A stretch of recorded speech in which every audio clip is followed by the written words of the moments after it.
So consider this question. What does it mean to be middle class today? A new survey from Polara found that nearly 80% of Canadians believe they're middle class.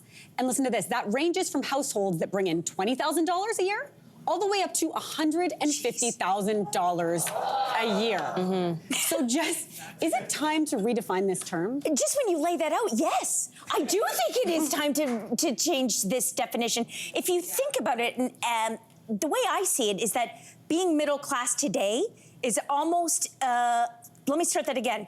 Being middle class today feels like being lower class maybe 100 years ago. Because if you were lower class 100 years ago, on a factory job, you could probably afford to buy a small house, support your family, whereas that's like an aspiration. It feels like aspirational for the middle class today. 100 years ago, I feel like that was 40 years ago. 40 years ago, yeah. I'm thinking about those little workers' cottages. There's a ton in Hamilton where I live in Dundas, Ontario, and all over Ontario, in fact, and they're late 19th century, and they were seen as sort of like not tenement housing, but not the best. Those go for $1 million now. We aspire to have a worker's cottage. Do you know what I mean? I'm thinking about what you're saying, $1 million. Yes! At least. At least. I think the definition is not what needs to change. It's something's got to give. Talk about it, Lauren. Talk about it. The rich are getting richer.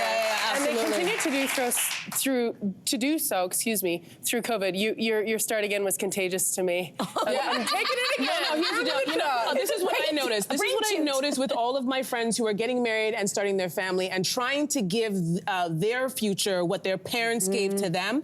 And they have to move out sometimes 100 kilometers away outside of where they work just to perhaps own a house so they could afford to have maybe 2 kids. Most of my friends want to have more kids and like, I can't afford that because then I have to get a bigger car and we can't afford to do anything. And it felt like our parents could afford to do all of these things. And now I'm hearing a lot of parents are now talking about giving their kids a living will, which is you're not waiting to die to give your kids the money. They need it now because they're never going to be able to start their lives and get out of your basement if you don't help them with that down payment for that $700,000 1-bedroom condo. Like, you're absolutely right. These are folks who are educated, who work hard. It's not to put the onus on these individual folks. It's absolutely. Yeah. So I think something has to give, but I'm definitely noticing that. And also during the pandemic, what we saw were a lot of the people, the rich got richer during the pandemic. We all know that. And what we saw was them moving to smaller communities because they wanted to get away from the hustle and bustle of a big city. And they move into these small communities. And now the people who move to those small communities can't afford those homes because they're driving up the prices. Like a lot of Native Hawaiians now are moving to Las Vegas because they have to, because they cannot afford to live in the place that they were raised in, that their grandparents were raised in. And it's like, there is a huge issue with everybody having to migrate just so they can afford to perhaps be middle class, which is ridiculous. And you're right, something has to give. Kate, what do you think? Well, it's true. It's a great point.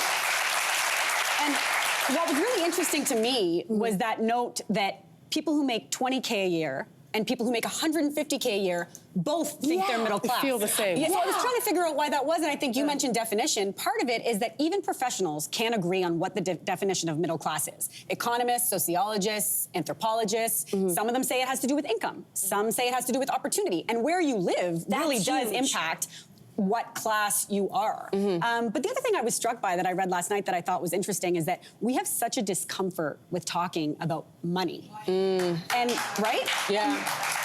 And what this article pointed out was that there's a stigma around admitting that you're lower class. And there's also a discomfort with admitting that you're upper class. Because I think sometimes there's judgments made about people who are upper class that, oh, they don't have to work as hard. Their problems aren't real problems. Yeah, their parents give them their money. That's right. Yeah. And whether or not that's true, what's happening is they're all identifying as middle class, as the norm. So to me, that was the most interesting part of this. And you know what? Remember did you guys watch the Beckham thing on Netflix? Yeah. And that point where Victoria says, you know, we were very working class, we were middle class. And then her husband's like, tell me what your father drove. Tell me what your father drove. And it's a Rolls Royce. And it's like, that's a perfect example of somebody who did not want to admit that she came from an upper class and was trying to we're working class. And it's like, a Rolls Royce, honey, is not working class car.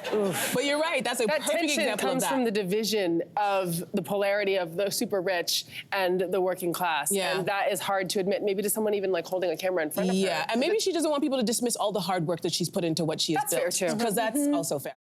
Hey there, what did you think? Drop your comments below and join the conversation. And don't forget to like and subscribe so you can find more on everything from food and fashion to pop culture and current events. See you soon.